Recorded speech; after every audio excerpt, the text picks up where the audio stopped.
I hope all is well. I hope you are thriving and glowing and growing and learning, and from the hard lessons and from the easy ones, from everything. I just hope you're doing well, guys. I really, really, genuinely do. And in today's video, we are going to talk about what irks and irritates and bothers these demons the most. Because I don't know about y'all, but somebody like me, I don't know if it's my sign or just I'm just that kind of person.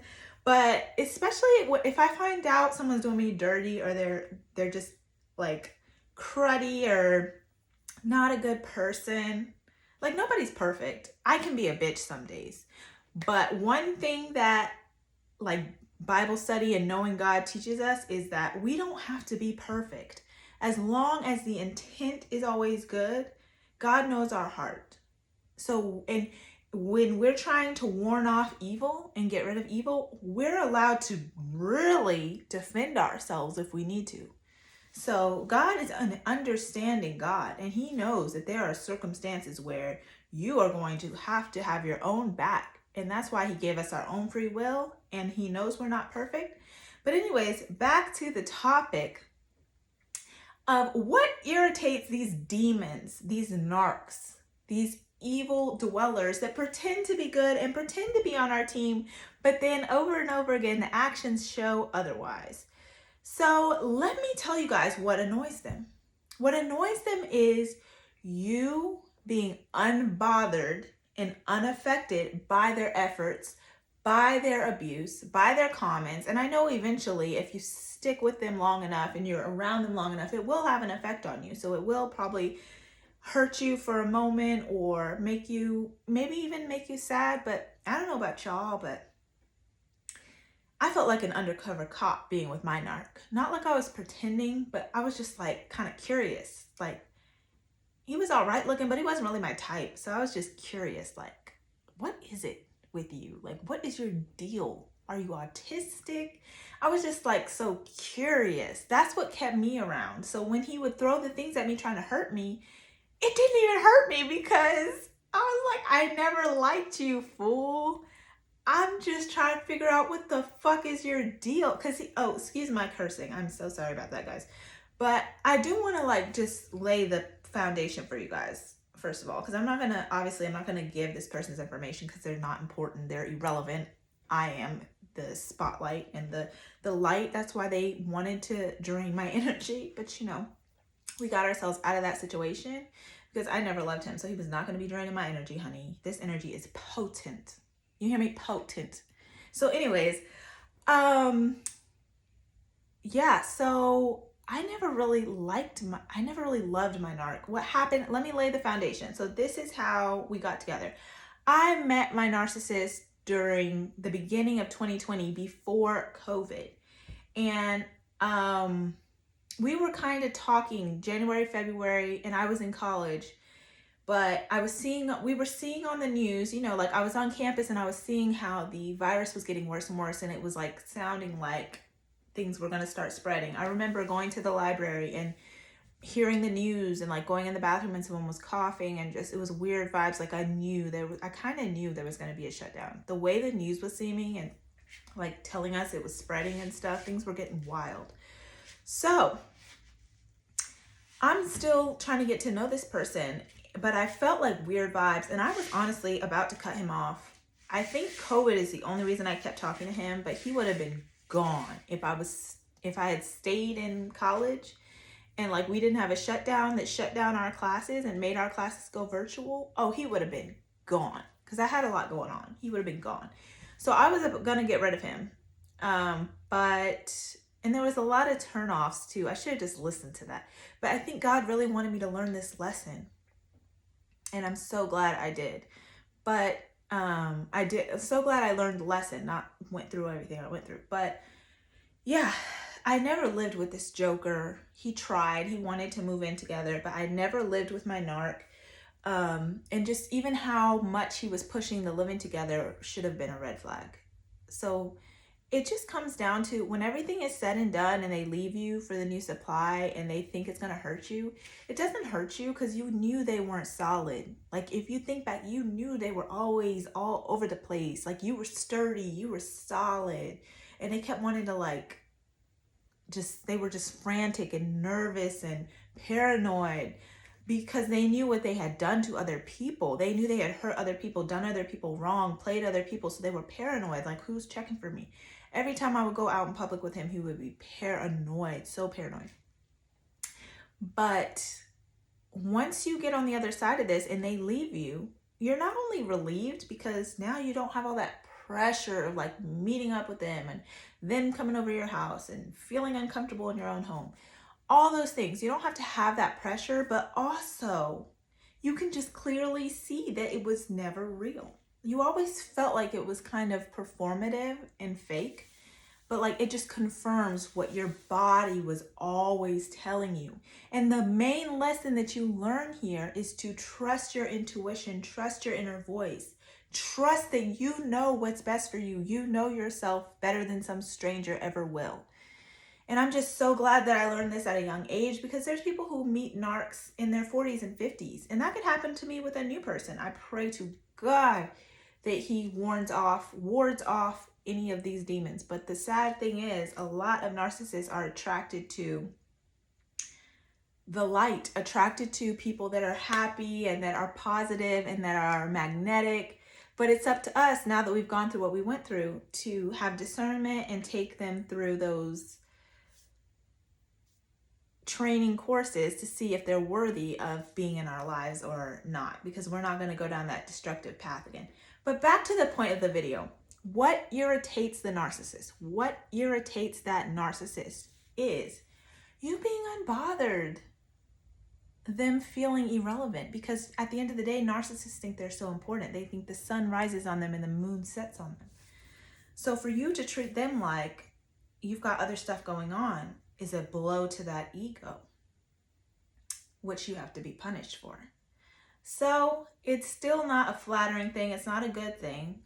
When you show them you're unbothered, they will try to punish you because now they're saying, okay, well, if you don't get bothered because you love me, then I'm going to make you get bothered by finding out whatever it is that you do love and breaking that item, or finding whatever it is that you do love and ruining that opportunity, or just trying to break your heart and make you sad. That's what they want to do. So that's why when they're trying to study you in the beginning and they're trying to get to know you and they're listening, they love when you talk a lot. They just want to listen and absorb. What makes you happy? What makes you sad? What do you hate? What do you love? Who are your friends? Who is your family? What does your family think? Like, they want to learn all that stuff so they can not only use it against you later, but also so that they can know what things you hold closest to your heart so they can attack those things and make you sad and make you cry. So the longer you spend with a narc, you'll realize that that's their MO and you got to get the hell up out of there. But again, guys, we all know, all of us that went through this, we know how addictive that is. So you keep wanting to come back because you've got the withdrawals. Thinking about it now, I'm just so thankful that my Heavenly Father got me out of that.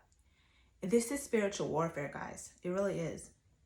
But when it comes to irritating the narc, not caring is going to irritate them.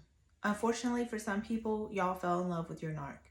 For me, like I said, I felt like an undercover cop. I was more so curious, but I was never in love with him, and he knew it.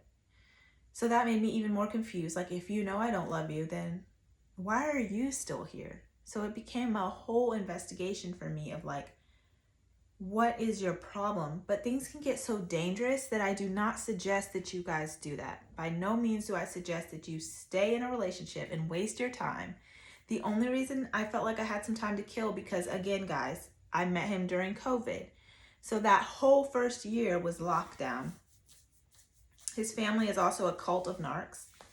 They tried to enjoy giving me pain, but it didn't really satisfy them the way they wanted because I wouldn't really respond. I would just act like a basically retard around them. I was just quiet because I had no idea why they were so hurtful. Like, they would say hurtful things and it was just so foreign to me. I wasn't used to being around people like that.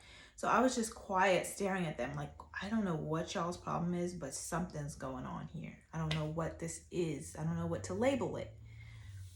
And in fact, I didn't even know to label my ex as a narcissist until after we broke up. And he was already with the new supply. God had me come across a video on Facebook. This lady, the T on MPD, and she was using all these terms I had never heard of. Shout out to her, by the way. She is awesome. I still watch her to this day. She is awesome. And she just opened my world up. And this was only about 7 months. It said something about new supply, and I was like, what is that? But I just clicked on it. That's how amazing God is. God just brought me to that video. I clicked on it, and it was like everything I was going through. And I really needed that because I was still in the rumination process. I was just thinking like, I'm not in love, so I'm not heartbroken, but what the fuck did I just go through? Excuse my French, guys. I'm so sorry. I do curse a lot, but I was thinking, what the hell did I just go through if I was so addicted, but I wasn't in love? That sounds like pure evil. But anyways, another thing that really irritates a narc, besides you not really caring and being unbothered, is you going on and living your life and finding true love. But even more than just finding true love, just being happy and wealthy and rich and unbothered, that bothers them because they'll always know you were the one that got away, and they will always be checking for you. You got a stalker for life, honey. But just think about the fact that some people stalk people they never even knew. So this person potentially, if they're crazy, they could have been stalking you anyway. You don't have to beat yourself up or feel bad or feel any regret for dealing with the person that you want nothing to do with now. I know how that feels, honey. I want nothing to ever do with that motherfucker ever again. Like, if I ever saw him in my vicinity, it'll be a problem. Cops will be called. And I would just be unsettled. I would just be disgusted because he's a crud ball, dirty. There's also a man called Hario Over the Top who talks about narcissism. And he just has me laughing so much because he calls narcissist a crud ball, dirty, conniving, stab you in the back motherfucker. And it's so true. That's what they are, crud balls. And then someone commented on his video one time and said, don't disrespect crud by calling a narcissist a crud ball. Narcissists are so bad. Like, they would literally hook up with your cousin or your sister or your mother. And if the person was down not to tell their partner, they would do it and keep doing it. That's how unaware they are. They know right from wrong, but that's how willing they are and trifling they are to still do wrong. That's how trifling they are. Some trifling ass motherfuckers. And some of this verbiage I am getting from Hario. So I'm going to pay, I give credit where credit is due. That is my character, honey. So, and narcs try to attack your character. They try to say you have bad character. They know they do. You'll start to hear, a narc will start telling on themselves, start saying everything that's really them is you. And you're so innocent. You're not even attacking them like they're attacking you. Now, we're not perfect. We might have our days where we'll say some insults. And I have to admit, maybe somebody like me needed to learn this so I could be a better person.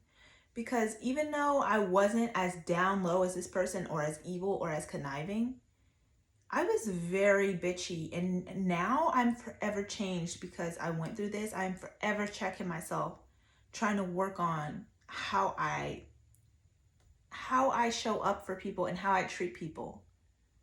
After what I went through, I really am always trying to better myself and just be a good person. For real though, not just for show, like the narc that's smiling on Facebook somewhere. Smiling, they're miserable, guys. Just know, don't even look at their social media. They're miserable. They can't stand the fact that they need that new supply. They can't stand the fact that they're stuck in the situation they're in. They probably hate their job. They can't stand that every day they don't really feel real joy. They have to fake it like a robot. So yeah, the thing that will really irritate that narc is you just never having given a fuck about them. And they think they're so important that they'll never believe that you didn't care. They'll always think that you care. They'll always think you're watching. They'll always think you're mad. They hope it. But it's just not the case, honey. At least for me, it's just not the case. I just couldn't believe someone could be this messed up, but make no mistake. As long as I don't have any diseases, that person meant absolutely nothing to me. Absolutely, like a total, whoo, like a roach. Go away. Anyways, guys, what irritates the narc is your happiness, your success, you being unbothered and unaffected. So go do that. Be unbothered. I will say, if you just got through the discard process and they're with the new supply, you will ruminate. You will think about things that happened in the past. You will have flashbacks, and that needs to happen. That's you detoxing. That's your mind detoxing all of that out of your body. And you need to have like a good 2 or 3 month period where you do that. And that doesn't, it's going to end. That doesn't mean that it's going to be like that forever. I promise you it will end. And you will get to the point where you're unbothered. Like probably after the 6 month mark, if you're like me and you weren't in love, by 6 months, you'll be unbothered because the withdrawals have left and you know you weren't in love. If you were in love, it might take a little bit longer than that, like maybe a year or close to it, like 8 to 9 months. But guys, you will reach a point where that rumination stops and you're unbothered. So I challenge you to love yourself on a whole new level, to the point where you're vibrating so high that these narcs know they can't approach you, because they know they can't approach certain type of people. They need to approach low vibrational people that are very empathetic, but also don't have too much confidence and don't have too much going on. So I want you to vibrate so high that when they look at how much light you have, it stings off their darkness. Because they like to come towards people that they like to come towards people that have a light, but it's not shining so bright that it burns them. So I challenge you to be that person that shines so bright with self-love. You sting them, burn those demons away. Those underworld loving, Hades worshiping, want to bring people down. All they want to do is spread depression. They want people to want to kill themselves. That was never me, honey. It's giving never, never. Ooh, never. I love me. Like that was never going to happen. I don't even know why people do that, honey. But these narcs, they have those thoughts all the time. These narcs want to kill themselves. It's a place you don't even want to know anything about, like a mental state. It's a mental place you don't want to ever go to, that they've been in and they experience every day. But yeah, that's what irritates an narc. You living your life, you reaching your full potential, you loving yourself, you saying no, you having boundaries, you being in control of your life and not letting them. All that shit irritates a narc. You being happy, you smiling, you living out your purpose. So I challenge all of you to go do that once you get through the stages where you ruminate, because you do need to go through that process. You do need to go through a dumpy, terrible process to get through the other side where you're going to be happy. But once you've gone through that, after the 6 month or a year process, I wouldn't spend more than a year on this, because these demons aren't worth it. For me, it was about 6 months. But again, my demon wasn't even worth that. But guys, yeah, that's what irritates them. So go be great. Shine so bright, you burn them off. And thank you guys for watching. If you've watched this long, if you've stuck around to this point, I hope I didn't repeat myself too much. I just get so passionate about this sometimes. And I hope you guys have a great, whatever day it is when you're watching this, a great week, a great weekend, all through, in between, and all around. Just a great day, morning, night, evening. And I'll see you guys in the next one. Bye. Love you.